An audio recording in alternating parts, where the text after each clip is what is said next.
ProVision Wealth Strategies, where financial freedom is closer than you think. Hi, my name is Tom Wheelwright. I'm the founder and CEO of ProVision, and I'm here with my partner, Ann Mathis. Hi, Tom. Hi, Ann. Today, we're going to go through the very first module in our Wealth Strategy series.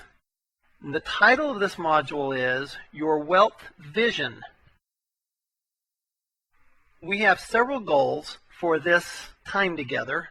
First of all, we're going to talk about your vision for your life, your financial life, how things are going to happen for you. Then we're going to talk about your lifestyle, what your goals are for your lifestyle, what you'd like it to be.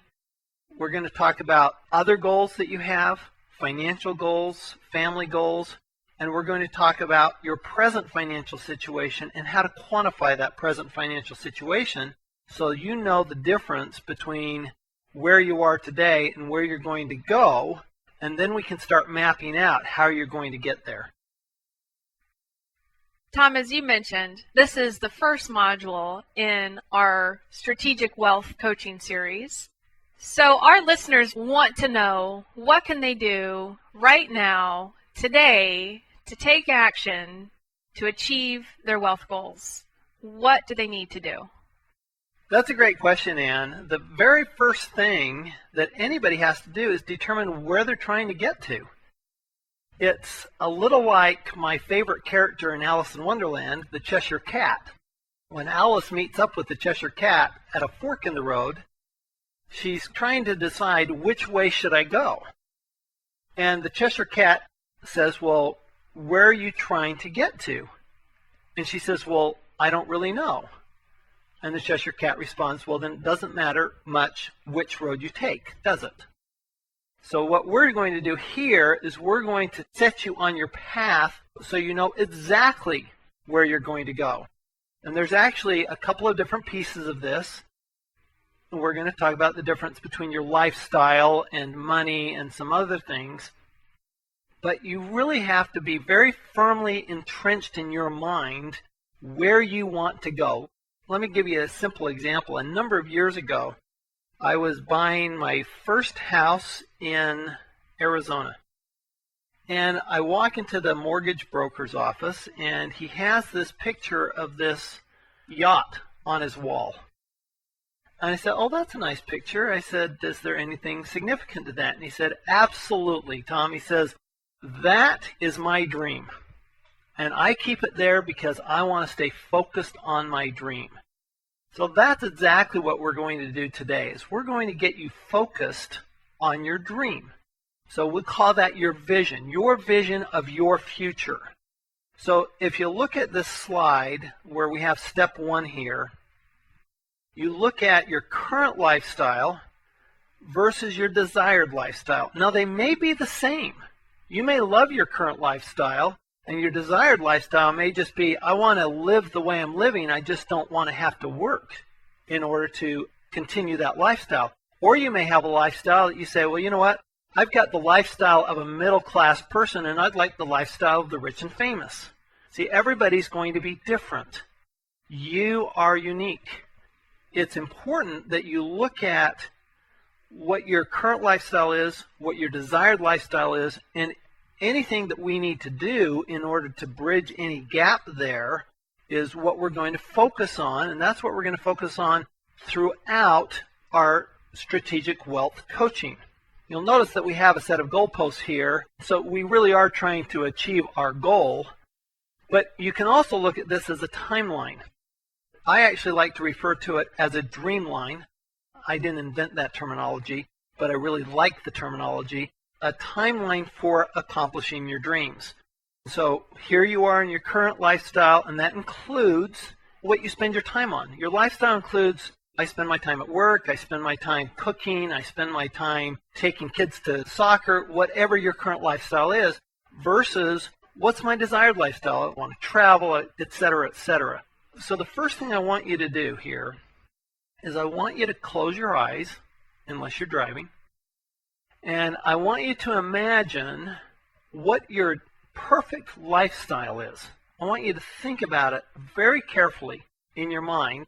And what I'd like you to do, if you're not driving, is I'd like you to write down 3 or 4 sentences that describe what you're seeing in your mind. Now, it may be that some of you are going to be writing down, I want to be on this beach in Hawaii with a pina colada and a book. Others of you may be sitting down playing with your grandchildren. Others of you might be taking a trip around the world like one of our clients has done recently with their children in tow in a sailboat, and they sailed around the world. There are any numbers of things that you might do. Some of you might just be happy if you're just out on the golf course. But whatever it is, whether it includes work or doesn't include work, think about that ultimate lifestyle. And it's your ultimate lifestyle. You have to have that firmly in mind. Unless you have that firmly in mind, you're never going to achieve it. You're going to be back like Alice, wondering which way to go, and it doesn't even matter because you don't know where you're going. Knowing your desired lifestyle clearly will influence somebody's wealth strategy. So very important to clearly define desired lifestyle. What other goals do our listeners need to begin to define and shape as they go through this first step of creating their wealth strategy? Besides thinking about this lifestyle, and I really want everybody to focus on that, and I'll define that even a little bit more in a minute here, we have to quantify what it's going to take in order to achieve that lifestyle. Now, if you're listening in, it says to me that you're probably not living the lifestyle that you really want to live. Otherwise, why would you be listening here? You're looking for a better lifestyle. What's it going to take for that lifestyle? Well, there are 2 financial concepts to understand that have to be quantified, have to be fully understood in order for you to achieve that lifestyle. And those 2 are net worth and cash flow. Let's look at some definitions here. Lifestyle, as I said, is simply defined as what you do with your life. It includes work, not just how much you work, but also what you're working at. Let me give you a simple example of that. I started Provision a long time ago. And when I started, I was a sole practitioner doing primarily tax consulting and tax returns. And my work lifestyle was 10 hours a day, 5 to 6 days a week, 52 weeks a year. Because I was so involved in my business that I really couldn't get away. I remember taking phone calls on vacation. I was constantly on email on vacation, and I had to be available all the time. That was my lifestyle back then. My goal was to have a lifestyle where I only did those parts of the job that I enjoyed doing and had the time to do anything else I wanted to do whenever I wanted to do it. I didn't want to stop working. I just wanted a lifestyle where the work I was doing was what I loved to do, and that I wasn't spending any more time at it than I wanted to spend at it. And it gave me flexibility so that I could travel, I could be with my family, that I could do other fun things like finding real estate deals is a fun thing for me, things like that. So that's what I worked at. It took me several years to get to that point where now I only do that part of the job that I love to do, which is primarily teaching.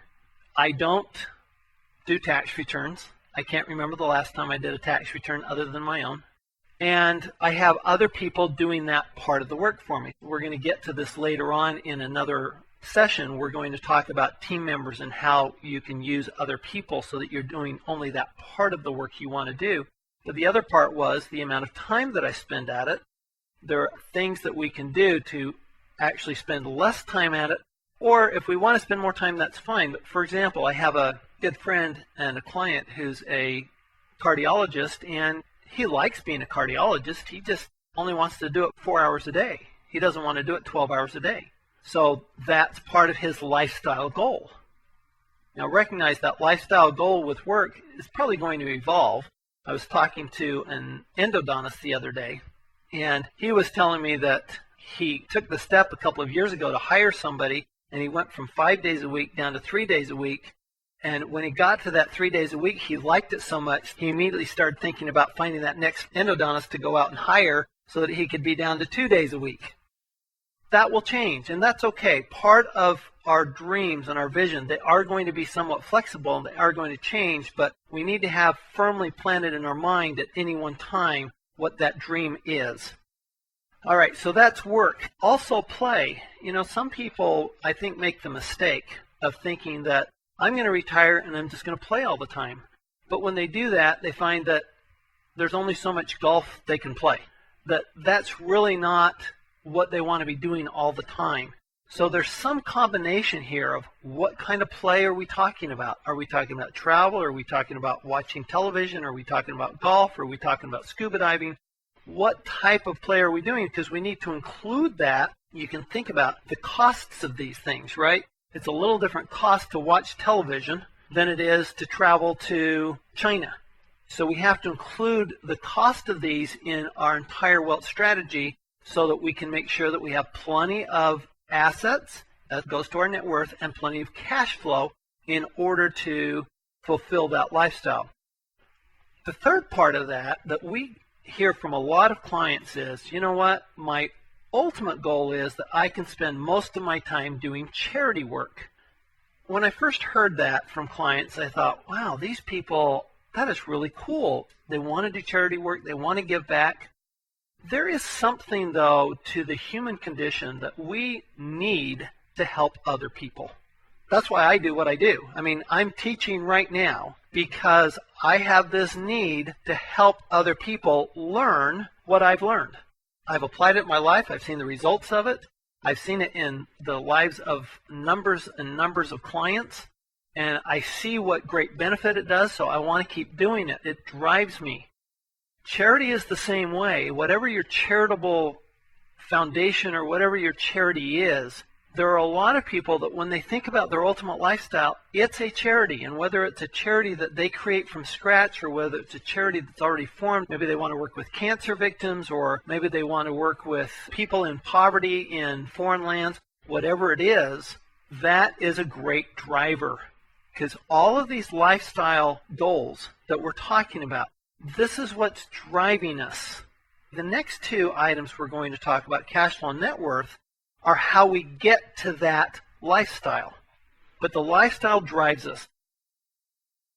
The number one key to creating wealth is focus. It's focus on creating the wealth. And we're going to get into, in the next several sessions, we'll talk about how to focus better and better and better. But the first place we have focus is on our lifestyle. That's a focus. We have to be committed to it. We have to be committed, absolutely, I'm going to do whatever it takes to get to my desired lifestyle. We're spending some time here. I know, we've spent several minutes talking about lifestyle. I cannot overemphasize it. If you're not focused on lifestyle, if you don't have this drive to get to this new lifestyle, you will not be successful. It's just not going to happen for you. Get this really focused in mind, and the workbook will help you do this, where you get down, what does my work life look like? What does my play life look like? What does my charitable life look like? If you want to add family as a separate category, I kind of put that into the play category, unless you've got teenagers, and then it's in the work category. Definitely taking all of this into account, because when we get to actually defining what it takes to get there, we're going to look at the costs associated with those different items, and we're going to build this strategy around getting to a place where you can have that ultimate lifestyle. Defining lifestyle is a crucial first step. And sometimes we find that listeners or our clients will think that they know what their desired lifestyle is and skip this step and go on to the next without really sitting down to think through it and write it down. Can you comment on that, Tom? I can. I'm the type that would just move on. Anne's laughing because she knows me. Because she's the type, Anne, I know, you would go through and you'd list everything and you'd have all the details in there. I'd have charts, I'd have graphs. I, on the other hand, don't think that way. I am very right-brained thinking. And I just think, well, we'll just go do it. My wife's told me that for years and years I never wrote down goals, and then all of a sudden a few years ago I started writing down goals, and she was just shocked.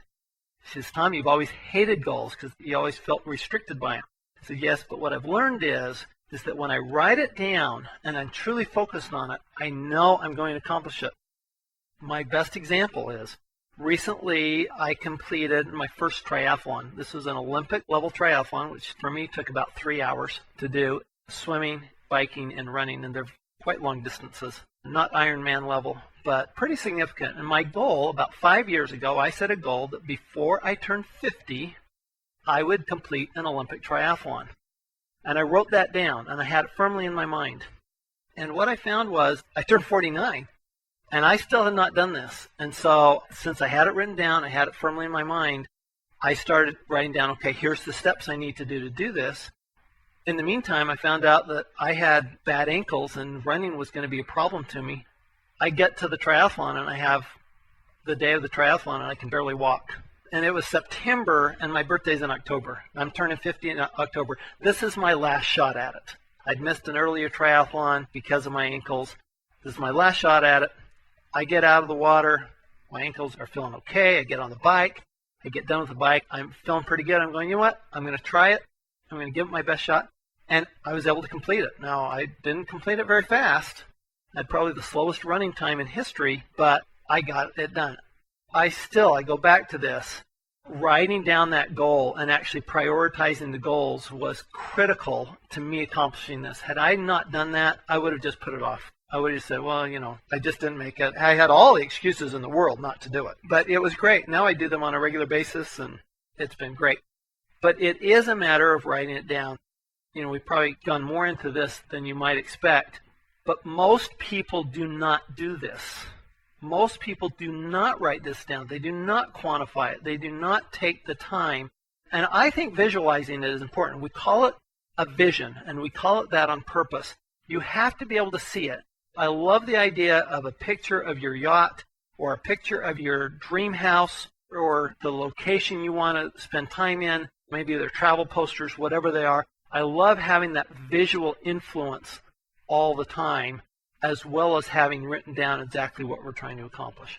Sometimes I hear from listeners and clients after they've done the task of actually writing down their desired lifestyle, they'll say, wow, that was a lot harder than I thought to specifically define the goals. And that's really to your point, Tom, that a lot of people think they know their desired lifestyle, but it's really not a clear vision. And the clearer that vision, the better the focus and the better rate of success of achieving it. A lot of times people expect the number part of a wealth strategy to be the most challenging, and sometimes they find that defining their desired lifestyle is just as challenging.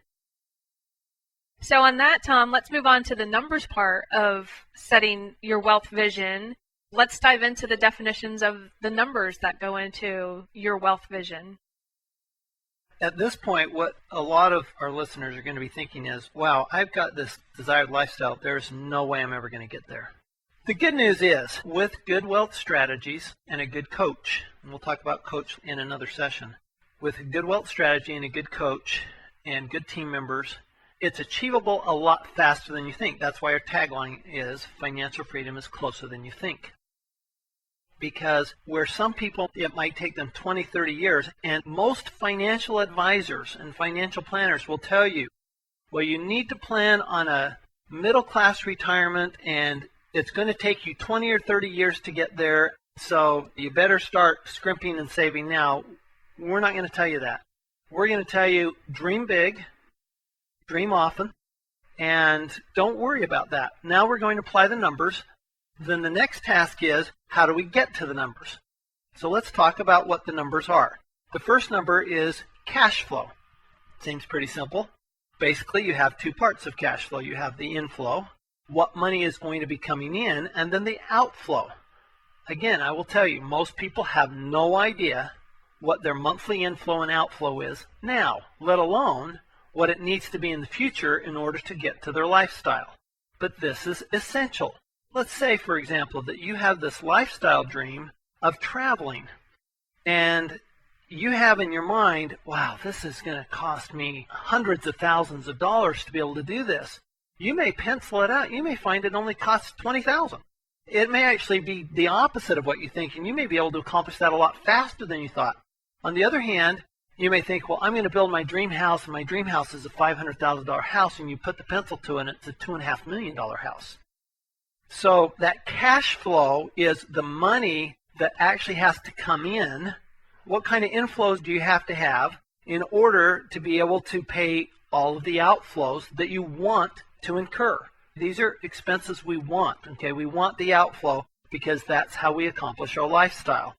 So we have to look at the amount of inflow and where that inflow is coming from, and the amount of the outflow and where that outflow is going. We won't use the nasty word budget, because I think budget is a restrictive term, so we're just going to talk about inflow and outflow. Next, we're going to talk about net worth. If you think about net worth, the equivalent term for net worth is wealth. That's all net worth is. Net worth is what's your wealth. Well, wealth is simply what you own minus what you owe. And that's what net worth is. What you own is called assets. What you owe, those are called liabilities. Now, I want to specifically define which assets we're talking about, because in our case, we're talking about investable assets. In other words, those assets, those things you own that you could use for investment purposes. So we're not going to talk about your car, and we're not going to talk about your jewelry, and we're not going to talk about your furnishings in your home, because you're going to have those, you're going to need those, and you're not going to sell them to go invest. One of the assets we are going to talk about that not everybody does talk about is your house. And we're going to talk about it as an asset because typically you are able to borrow the equity in your house to make an investment. Okay, so it is investable net worth. Now, depending on the time period in history, sometimes it's easier than others to borrow that money out, and there may be restrictions on how much of it you can borrow out. So for example, if the current economic environment is such that you can only borrow out 80% of your equity of your house, then you'd better leave off the 20%. So we want to look at investable assets. What could we turn and use for investment purposes? That's what assets are. Liabilities, anything we owe. And that includes what we owe on our car, even though we're not counting it as an asset, because it's still taking money from us. It includes credit card, it includes school debt, it includes house payment. From a business standpoint, I would suggest if you own a business that you actually do a separate calculation of the net worth of the business. Unless you have debt outside the business, I would just look at the net worth of the business in total, include that in your assets. So do a separate calculation of the net worth of the business and include that in your assets.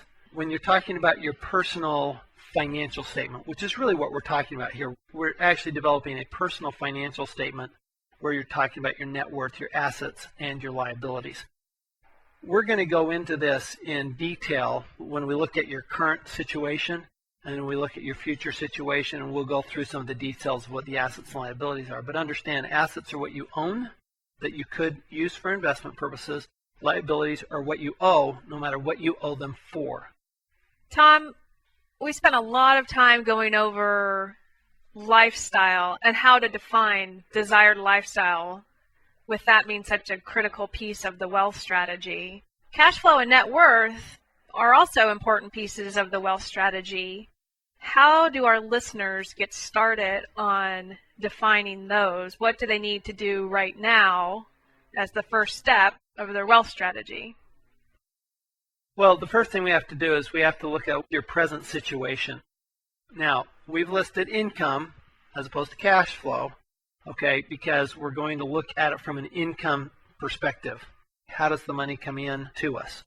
We're going to talk about two types of income. We're going to talk about earned income and passive income, and different types of earned income, different types of passive income. We're going to look at different types of assets, liquid assets and long-term assets. Let me define quickly what liquid means. Liquid asset means you can turn it into cash in 7 days or less.